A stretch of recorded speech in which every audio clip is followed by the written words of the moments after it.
Hi friends, in this video let us solve the signal system rate question asked in GATE 2010 EEE paper. The question is the system represented by IO relationship y of t is equal to minus infinity to phi of phi t x of tau d tau where t is greater than 0. Is we have to find whether it is linear and causal.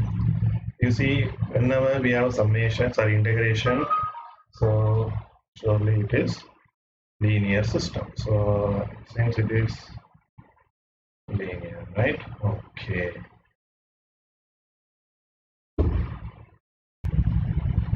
Next we have to find whether it is causal or non-causal, right? So you see the time is scaled version. So whenever time is a scaled version, surely it must be a non-causal system, right? So simply you can find the answer. Because we know it is integration. Integration is always a linear operator. Time is a scaled version, so it is a non-constant. So answer is option B. Thank you.